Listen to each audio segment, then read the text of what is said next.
The first topic that we are doing today is uh, graphing and solving linear inequalities. Solving and graphing linear inequalities.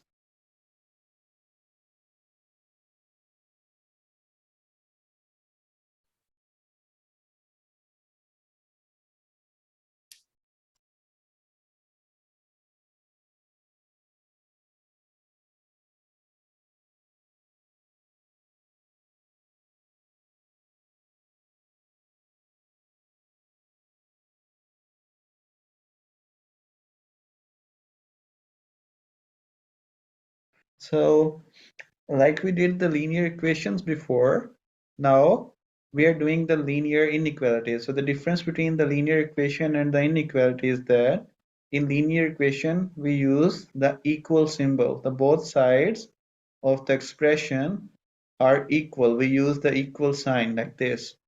Let's say like we had before, y equals to 2x plus 3, something like that. That was a linear equation because both of sides of this expression, this side was equal to that side, then it was a linear equation. But let's say if this and this side is not equal, they are different, then it's a linear inequality. So for a linear inequality we uses the symbols. This symbol is less than, that one quantity is less than the other one. Let's say a less than b, a greater, this symbol is greater than, a is greater than b, this is greater than, and then there is one more which is this one, this is less than or equal to.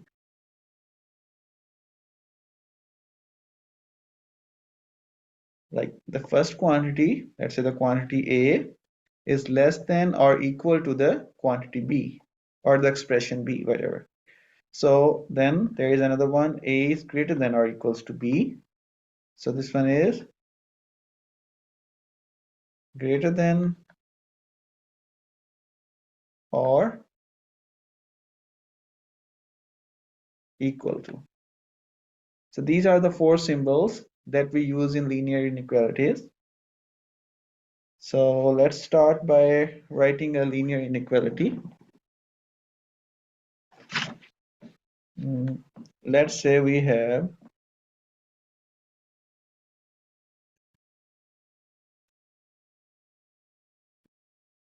x plus 2 minus 1 greater than, like this. So this is an inequality because we have two expressions.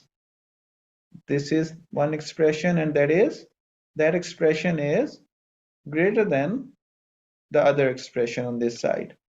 So first of all, we try to solve it just like we can perform the operations just the way we perform with the equation. First of all, we will distribute them like this, distribute these numbers, multiply them inside. 4x plus 8 minus 1 is greater to 5 minus, and 4 times 7 is 28, and then plus 7x. Right.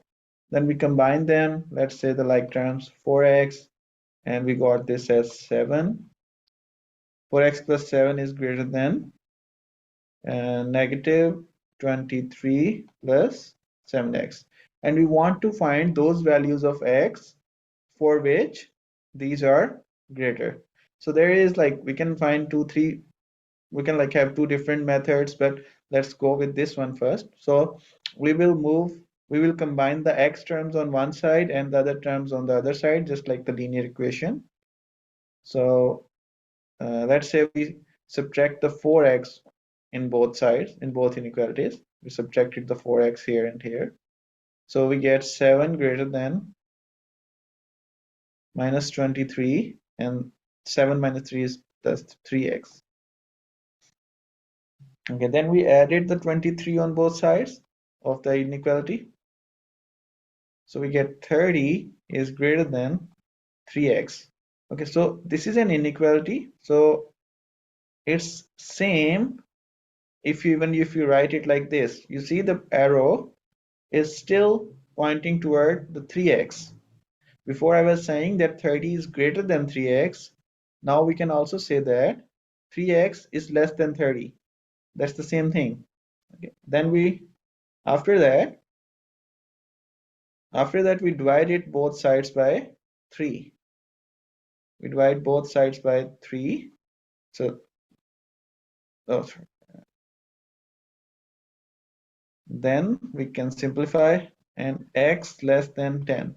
So we get the values that if x is less than 10, then this is the solution for this inequality. And let's see how we can graph it on the graph like this one. This is single variable inequality. It has one variable, x. So let's draw the number. For these ones, you draw the number line and you mark your point that is there. So let's say you just assume that your point is 10. Let's say this is 0, 1, 2, 3, 4, 5, 6, 7, 8, 9, 10. Let's say this is 10 here.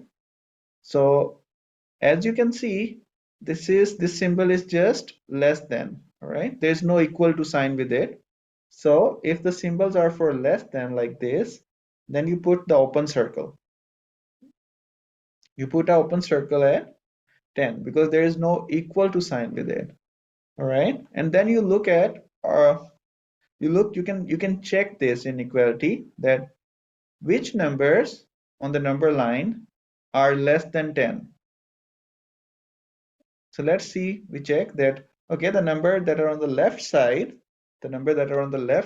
are less than 10. Okay, so you draw the arrow toward the left side like this. So this is how we graph it on a number line, this inequality. We solved it and we graphed it on the number line. But this is one variable inequality. Let's go, let's do one more, which is, let's say this is like this.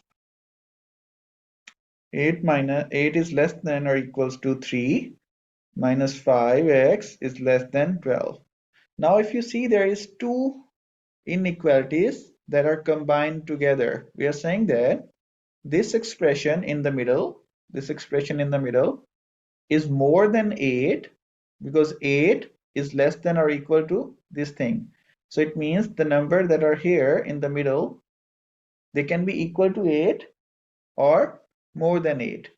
At the same time, we are saying that this expression is less than 12, that this expression in the middle is also less than 12. So basically, we are having two inequalities here. We can write them first separately. We can write them separately here like this. And the other one again. And then we can solve both of them.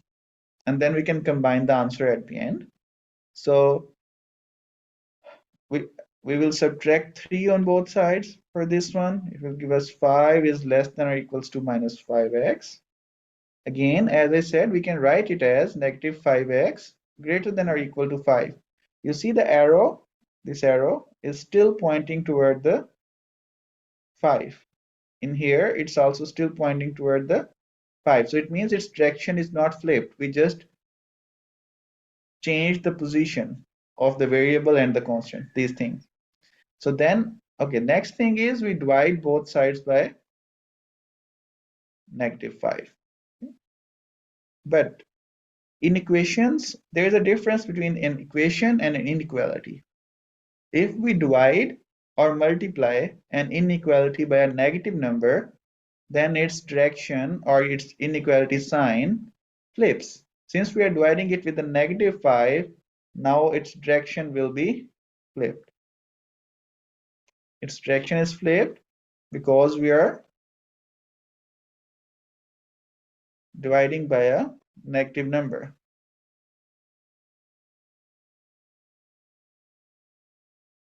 if we divide, like divide or even like multiply or divide by a negative number, then the direction of the inequality sign switches. Okay, so x less than or equal to -1. That's the one answer we got from here. Similarly, we will solve the second inequality here, the second part of the inequality. So we will subtract the 3 again, first of all, then minus 5x is less than 12.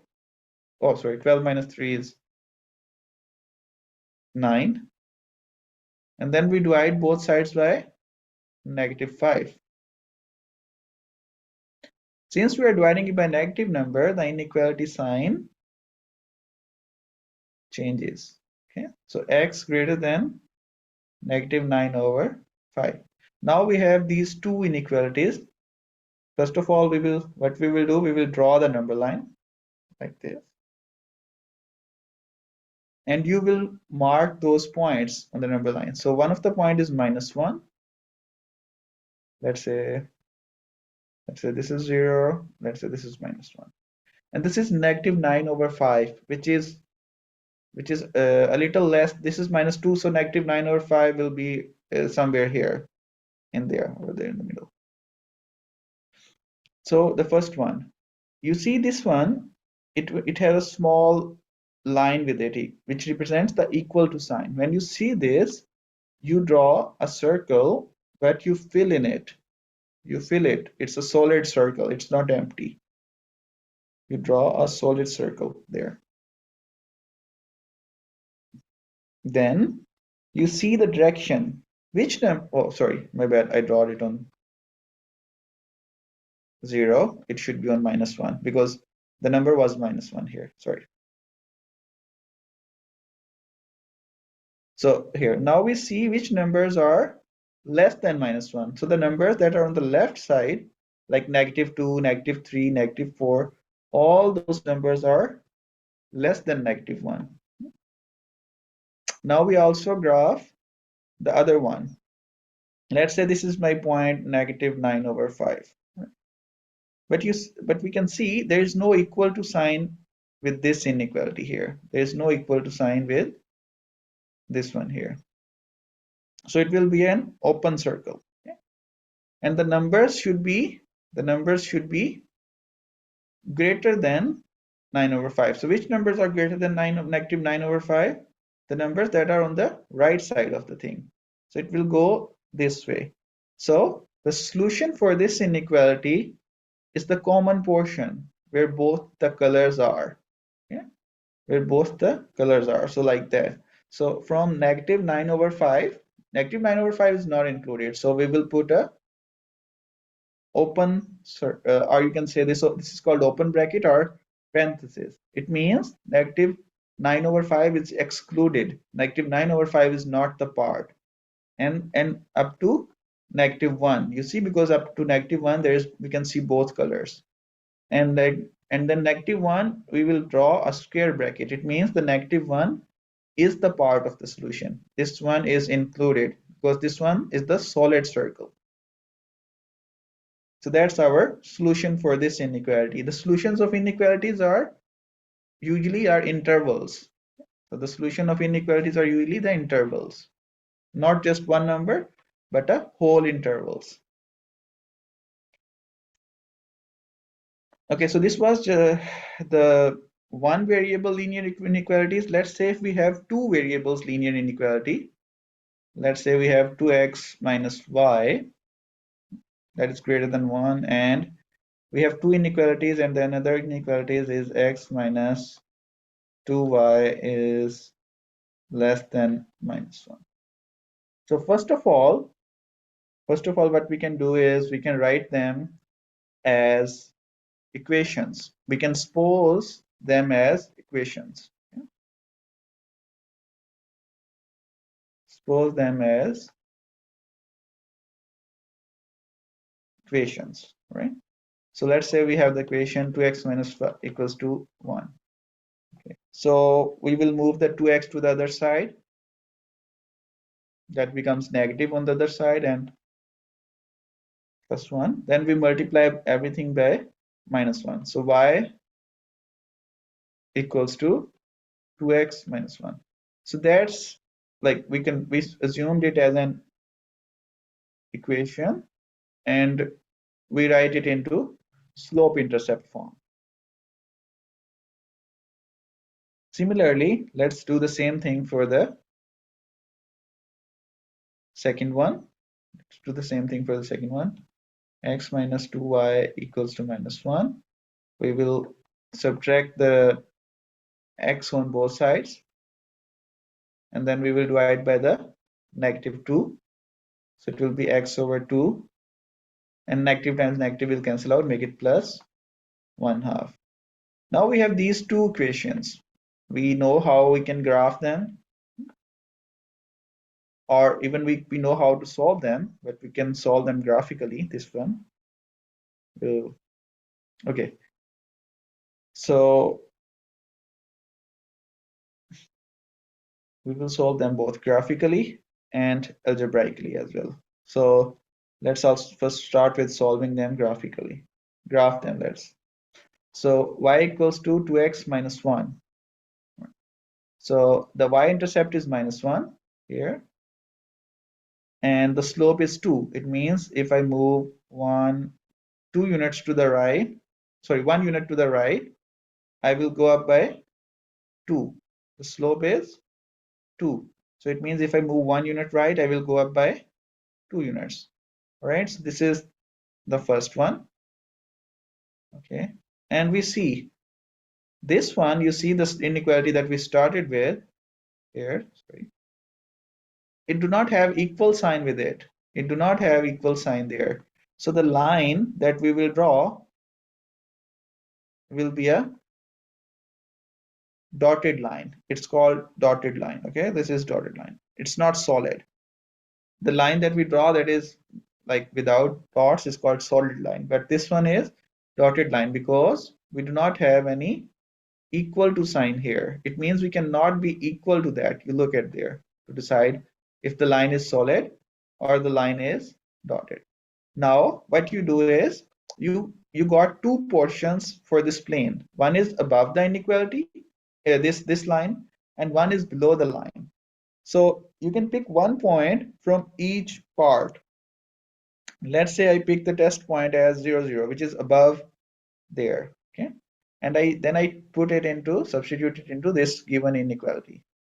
So 2 times 0 minus 0 is greater than 1. So is 0 greater than 1? So answer is no. The 0 is not greater than 1. Okay, so it means the point that we picked does not satisfy this inequality. So it means that point is not the solution, is not in the area which is the solution of the inequality. So the solution of this the first inequality is this one, this side, the lower side. You shade, you can color it, you can shade it, you can give it something like this. Okay? So this whole portion is the solution for the first inequality. Then we go for the second inequality. Now we look for the second inequality and we try to graph it. So it's 1/2 the x-intercept. So let's say this is 1. So let's say this is 1/2 the y-intercept, and then the slope is 1/2. It means if I move 2 units to the right, I will go up by 1, right? If I move 2 units to the right, I will go up by 1. So this is 1/2. It will be here 2/2. Okay, this is 1/2. Then I will reach at 2/2 when I move 2 units to the right. So let's say something here, right? And again, there is no equal to sign here. So this line will also be a kind of a dotted line. Okay, like this. Now we pick a point either above or below, from above or below the line, and then we can plug it in into this equation here. So let's pick again. We pick the 0, 0. I picked the 0 because 0 is the easiest one to try. So 0 minus 2 times 0 is less than minus 1. So 0 less than minus 1. Is that true? No, that's not true. 0 is not less than minus 1. So it means the part that is below is not the part of the solution. The part that is above is the solution for this inequality. So we give them the shade. Then we see where the common region where both colors we can see. So that region is where we can see both colors is this one. All right. So this is the solution for the inequality.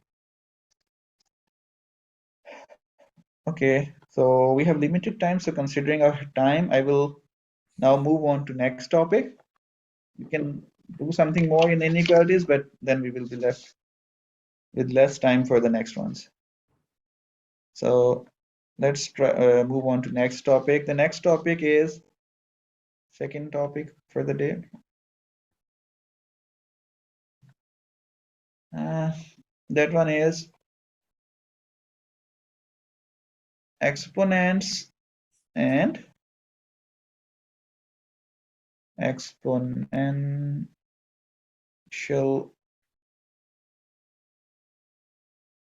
functions. Okay, so first let's see what is an exponent, and then we will see what is an exponential function. So basically the idea of an exponent is the exponent refers that how many times a number or variable is multiplied with itself. Okay? Like how many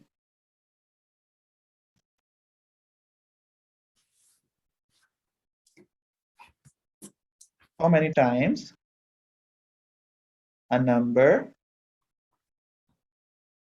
or variable is multiplied to itself. That thing is exponent. Let's say I have 6 times 6 times 6 times 6. I can write it as 6 to the power 4. This number 6 is read as the base, and the 4 is called the exponent. Or you can also read it as 6 to the power 4. So this number, it tells us, this 4 tells us that 6 is multiplied by itself 4 times. That's what an exponent tells us. Now there is some properties for the exponent.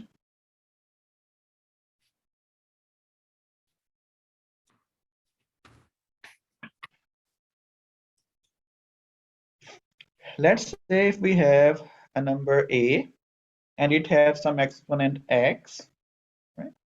And we have the same base number a and it has some different exponent y.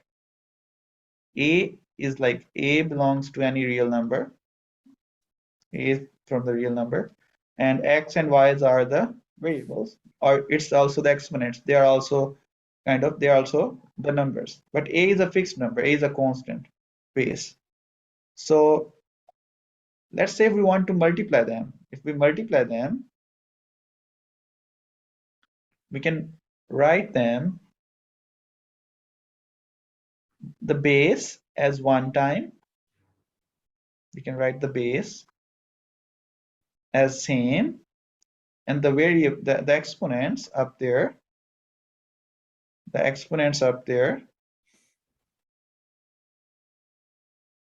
they add up. Right? So it's both ways. It's both ways. If you see some exponents written up there, let's say I have 2 to the power 3 plus x, or if it can be x plus y either, doesn't matter. Doesn't have to be a number. Let's say x plus y. Any x is any number, y is any variable. You can change them. You can write it as 2 to the power x times 2 to the power y. So it's both way around. It's not that you can just go one way, you can go both ways. So this is one of the, then let's say if we have if we have some constant a, base a, and its power is x, and that whole thing have a power y, then the base will remain the same, but the x and the y, they will get multiplied. Let's say I have 2 to the power 3, and then its power is 2. So what it will be? It will be 2 to the power 3 times 2, that is 2 to the power 6. So these numbers get multiplied. For example, let me also write the example for the above one. Let's say I have 2 to the power 3 plus 2. We can write it as 2 to the power 3 times 2 to the power 2. Okay. Now let's say we are having the same base and we are dividing them. Let's say a to the power m is an exponent and we are dividing it with the a to the power n. We can write it as a to the power m minus n. We can move this up, this exponent, and subtract it from there. Or we can also do is we can write it 1 over a to the power n minus m. That is equals to, also equals to the same thing. Like what we did, we moved it down and subtracted it from there.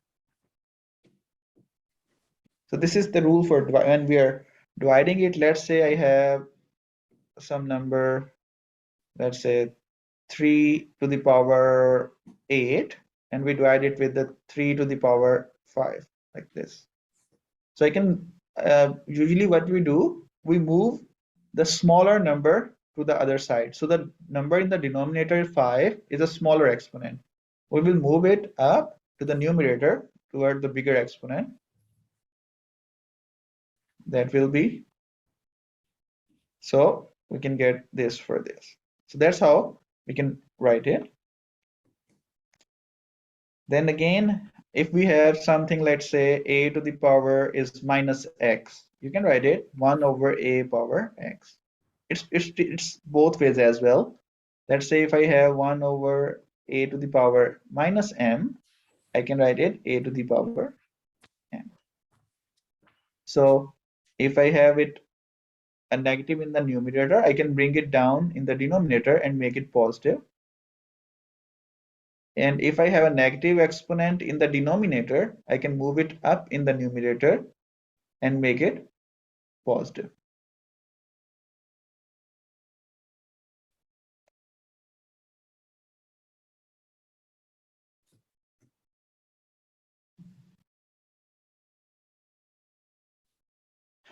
Okay.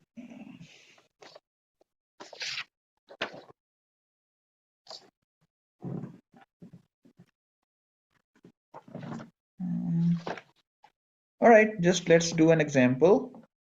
So let's say we have 2 to the power 5 divided by 2 to the power 8, and its power is 5, the whole power, and we times it with the 2 to the power negative 5. Let's do an example. So, okay, so we can, first of all, we will write it like this. Because dividing means we can write them like this. And this is a negative exponent, so we can write it as, by the rule, we can move it down, write it positive. Now we will subtract the smaller power from the bigger power. So this is 5, this is 8. So you can write 1 over 8 minus 5.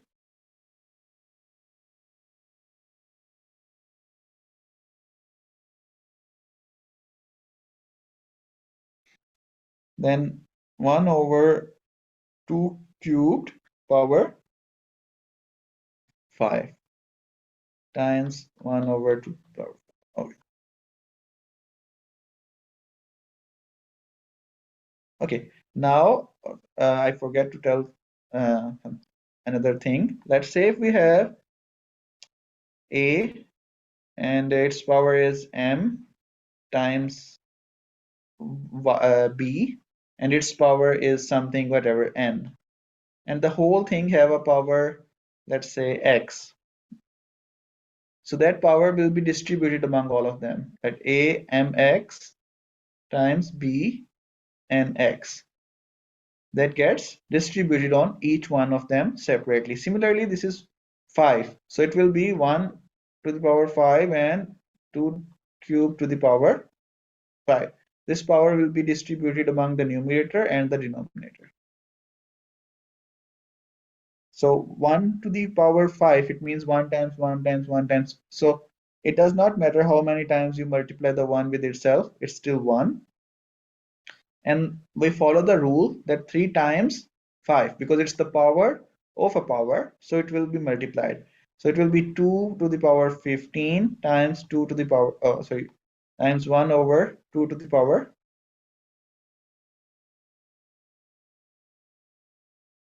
5. Now they are getting multiplied, they have the same base. They are getting multiplied, they have the same base, so the powers will add up. The base, we will just write the base once and then add the powers. Okay, so it will be 1 over 2 to the power 20. That's the answer that we get after simplifying that all.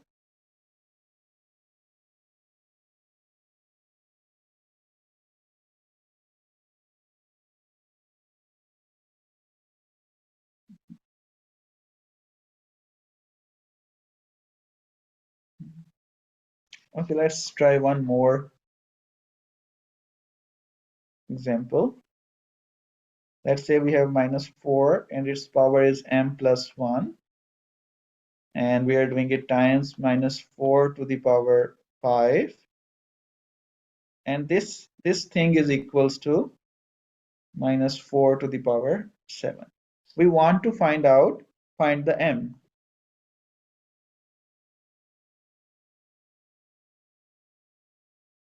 So first of all, we will apply the rule. The base is same and they're getting multiplied, so it means the powers can be added. Okay, powers will be added.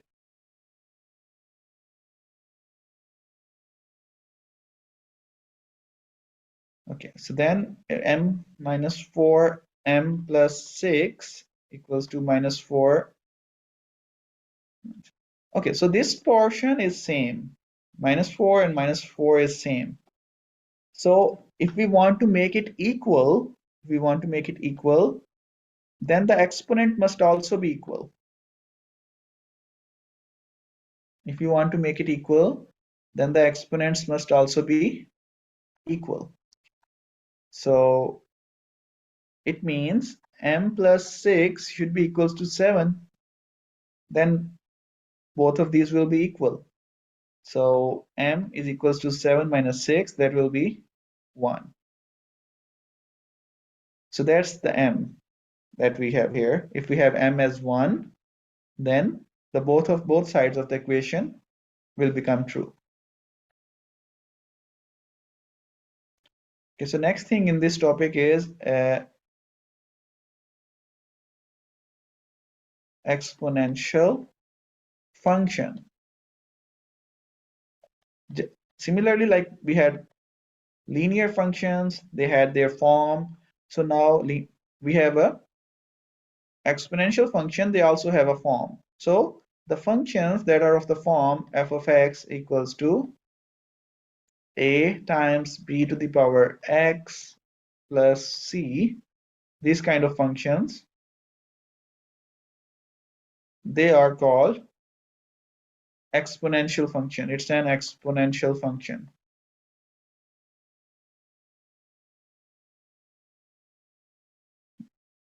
And a, b, and c are constants. A, B, and C are constants like numbers, real numbers, and the x is a variable. It's an exponent, but it's also a variable. The power can change. We will fix this a, b, and c once we are doing the question. But the x, it will vary. The power will change. So let's just start with the example. Let's say we have f of x equals to 2 to the power x. In this one, a is 1 and the c is 0. We eliminate c and we write the a as 1 to make it simple. So to start with, I'm just going to next. Okay, let me rewrite it. F of x equals to, so it is 2 to the power x. That's an exponential function. So let's graph it. Okay, now let's build graph. Let's see how we can graph it. So to graph it, you need to make a table. There is x values, there is y values. Let's start from 0. When the x value is 0, the y value will be 2 to the power 0, which is 1. Because anything to the power 0 is 1. Anything to the power 0 is 1. Anything to power 0 is equal 1, except the 0. Like, you cannot say that the 0 to the power 0 is 1.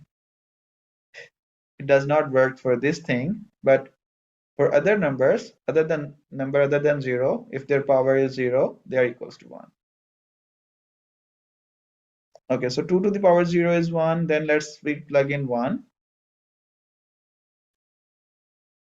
So if we go with the 1, it means 2 to the power 1, that is 2. Let's say minus 1. So it means 2 to the power minus 1, which is 1 over 2, because we just saw the rule before. Then let's say we have 2. It's 2 to the power 2. That is 4. And let's say we have negative 2.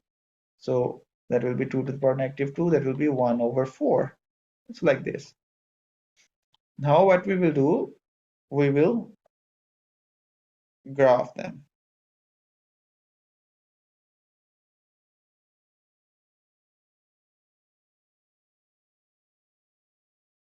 So let's start. When it's 0, it was 2. When we had the 0, we had, oh sorry, 1. When we had the 0, we had 1. So this is the first point, 0, 1. Then next point is 1, 2. Okay, let's say this is 1, and then up there will be 2. This is our next point, 1, 2. The next point is 2, 4. So let's say this is 2. Let's say this is 4. And next one is negative 1. So when we have the negative 1, the value is 1/2. So which is around here, half of 1. When we have negative 2, we get 1/4, which is like again the half of that thing. So if you will keep moving toward the left side, you will go near and near to the 0. But it will never be exactly 0. It will never touch the 0, but it will be very, very, very, very close to 0. So it will be, so the graph of an exponential function, of this exponential function, 2 to the power x, it will keep moving down with the 0, with the x-axis.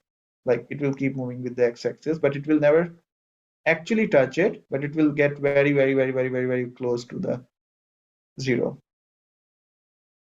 So this is the curve for f of x equals to 2 to the power x. Okay, so now we can see that as we increase the x, as we increase the x values, the y values are increasing. As x increases, y also increase. So this is an exponential growth, right? This one is exponential growth. Now let's say if I have a function instead of let's say I have a function f of x equals to 2 times, instead of now 2 I have 1/2 and its power x. We again make the table. When x value is 0, we will get 2 times 1/2 to the power 0, which is 1, and 2 times 1 is 2. Then when it's 1, we will get 2 into 1/2 to the power 1, which is like just 1/2, then that is 1. So if we get it -1, then 2 into 1/2 to the power -1. So -1 will distribute inside, it will become 2 into 2, that is 4, because the -1 will move it up to make it positive. Then we have, let's say, 2. So 2 into 1/2 to the power 2, that will be 2 into 1 over 4, that is just 1/2. And similarly, if we do -2, we will get 2 into 1/2 to the power -2, which is like 2 into the power of 2. It will become up and positive. That will be 8, because 2 times 2 is 2 to the power 2 is 4. 4 times 2 is 8. So now let's graph it.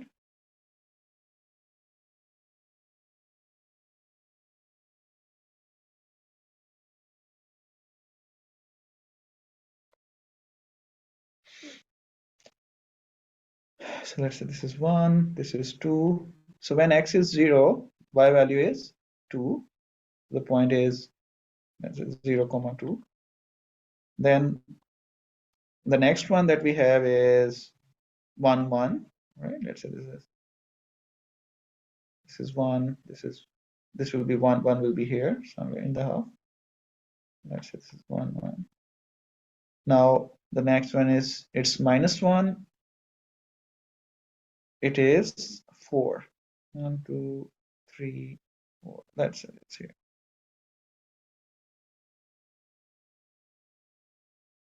When we have 2, it's 1/2. It's like here. And when we have -2, it's up there 8. Let's say this is 5, 6, 7, 8. Okay, like there. So this graph looks like,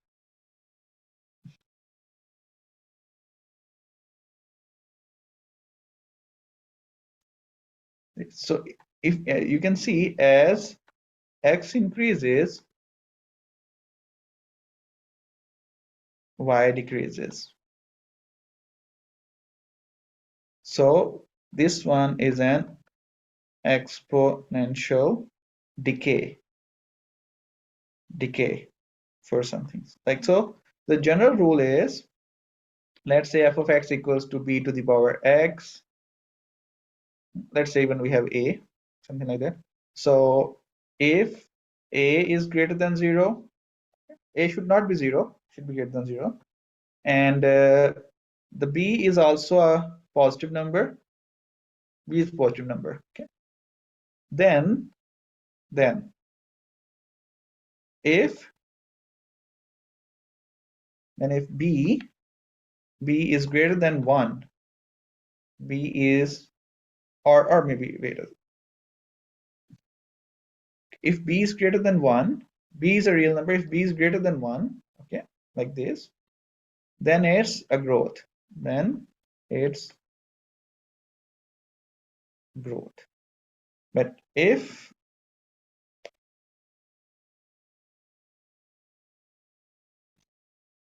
b is in between 0 and 1, if b is in between 0 and 1, then it's decay. If the b is greater than 1, then it's growth, and if b is in between 0 and 1, then it's a exponential decay.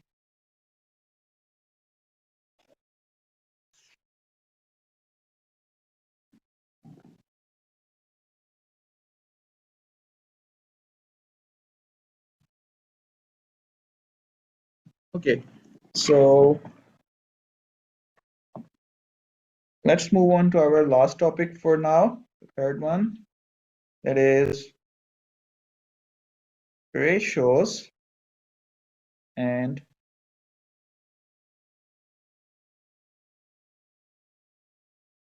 proportions. Our next topic, ratios and proportions. This is our third topic, ratios and proportions. Okay, so ratio basically is a comparison of two quantities that have the same unit. Okay, let's say we say that the ratio, we like consider the ratio of students. We say that they like the ratio of the girls in the class to the boys is 2:3. Yeah, 2:3. It means that for if there is two girls in the class, there is three boys for every two girls. So it's like a ratio. It's a comparison between the quantities so that we are looking for the students. But you can only compare if it's the same unit, right? The students is the same unit. If the two things are like have different units, you cannot compare them with the ratios like that. So okay, so ratio, we can write the ratio by different signs. One of the sign I that I use, let's say I have two quantities, two numbers A and B, and I want to write them in ratio. Let's say A and B, and they have the same units. All right, so the first method is I can write it as A ratio. This one represents A ratio B, or I can write as A to B, or I can also write it as A over B. So ratio is basically a fraction. Ratio is basically a fraction of two quantities that we can compare. So mm, okay, and then if we have, and then the next thing is proportion. Proportions are basically also the equation, also the ratios, but it's comparison of it is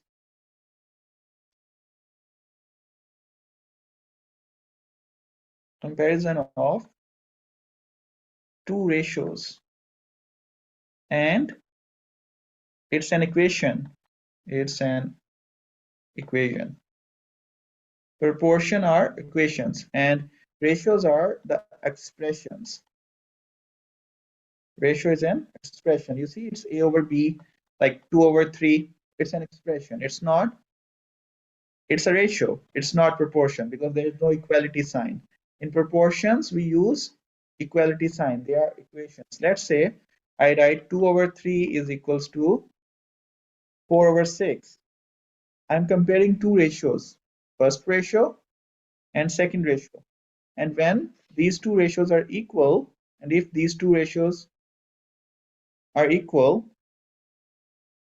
then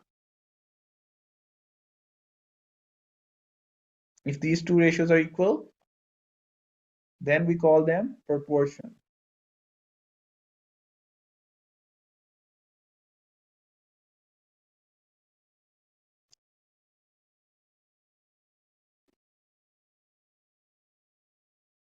Okay, so there is two kind of proportions, directly proportion,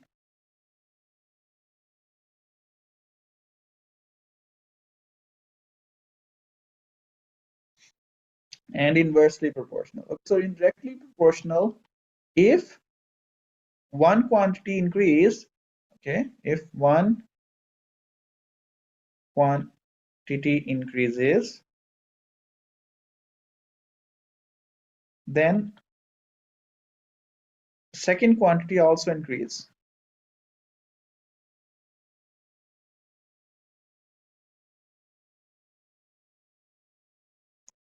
It is directly proportional.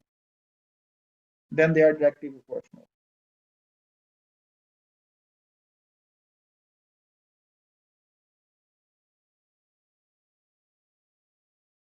So we can write it like this, like A is, or let's use Y and X. So let's say Y, the quantity Y is directly proportional to X, the quantity X. This symbol is proportional symbol, directly proportional, a proportionality symbol.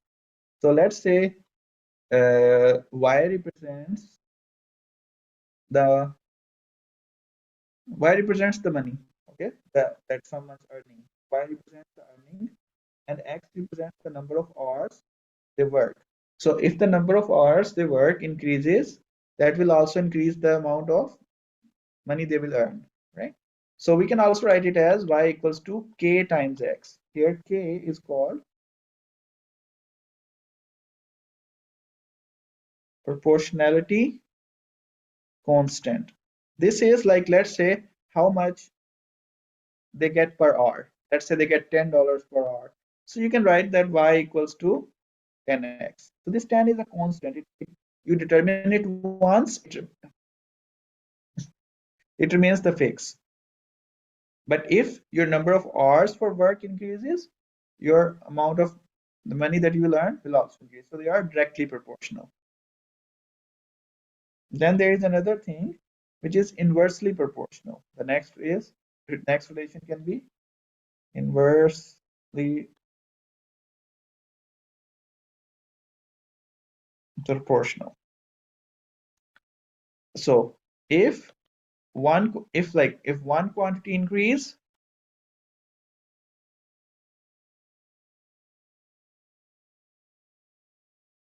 then second one decreases.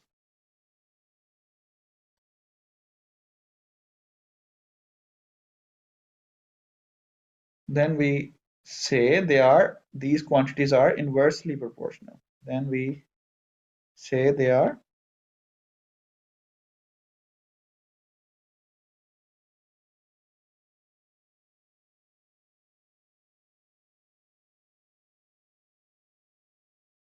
and we write them y is proportional to 1 over x. So this 1 over means they are inversely proportional. Let's say the y represents the homework left and x represents the time spent. Okay? The more the time you will spend, the less homework will be left. So it means if the time increases, the amount of homework left decreases. So you can write it y is equals to, let's say, k over x. Here k is again proportionality constant, and it's different for every person.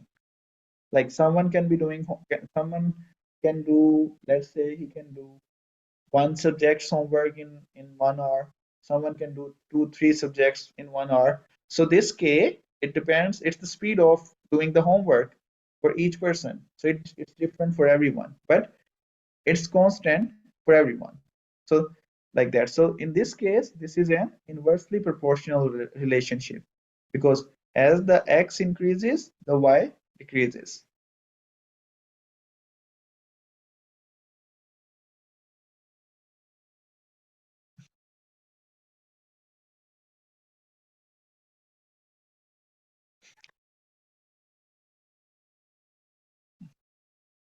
All right, there is a, just at the end, let's just quickly do a question. Let's say uh, 20 tons of iron is for, let's say, for 5,000. Okay. How much is for 560 kgs? Now, as the first rule that we saw, if we want to compare, they should have the same units. The tons and kgs, kilograms, they're not the same unit. But we know that 1 ton is equals to 1,000 kilograms or kgs. Okay? So it's 20. It means 20 tons will be equals to 20,000 kgs. Okay, so it means 20,000 kgs cost 5,000. So it means if we divide both sides by 20,000, then it will become 1 kg's cost. 1 kg, 1 kg cost.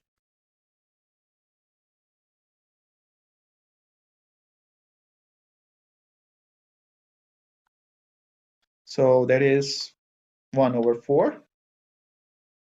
That's the cost for 1 kg, 1 over 4, 1/4.